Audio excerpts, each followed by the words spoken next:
Elon Musk wants to start a third party to give some competition to our ruling Uniparty.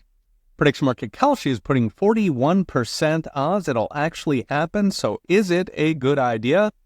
Or is there a better way? A few days ago, Elon posted on X that if the, quote, insane big beautiful bill passes, quote, the America Party will be formed the next day to save Americans from Uniparty dead slavery. Ex-user Roman Helmet Guy replied the new party would get 20% of the vote, coming mostly from former Republicans, which would hand Dems a supermajority they would use to throw Elon in prison. To which Elon responded, laughing, quote, pretty much. Unfortunately, this is how third parties work in American history. I mean, minus the thrown prison part, that is new.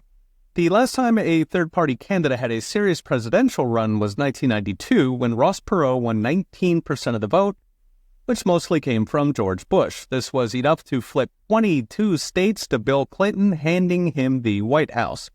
Okay, so forget the president, what about a third party? Oh, we've had hundreds of third-party tries in America. Indeed, the Libertarian Party trudges on after 50 years of failure.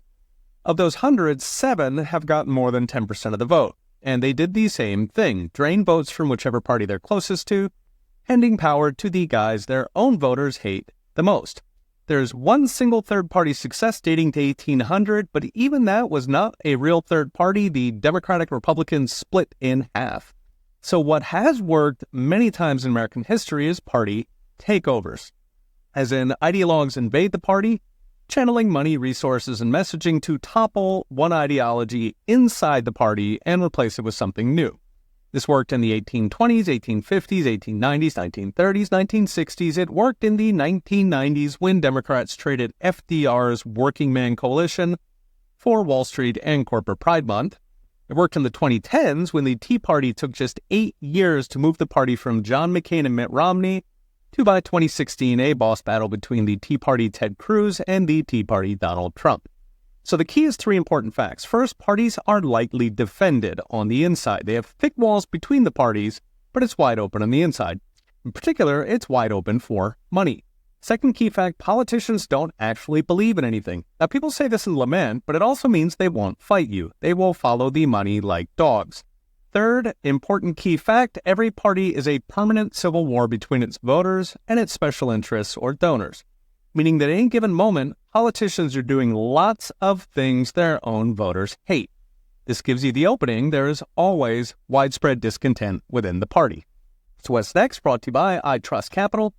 Elon's right that our uniparty system is broken, but third parties are doomed, while takeovers have a fantastic track record.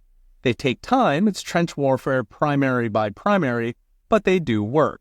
Right now, Republican voters are fired up, the kindling is there, but they also deeply trust Trump, meaning Elon would have a much easier time remaking the GOP with Trump's blessing. In short, the Uniparty can and should be toppled, but American history says you do it on the inside. Read the rest with all the gory details at prophecylounge.com. Okay, we'll be watching. See you next time.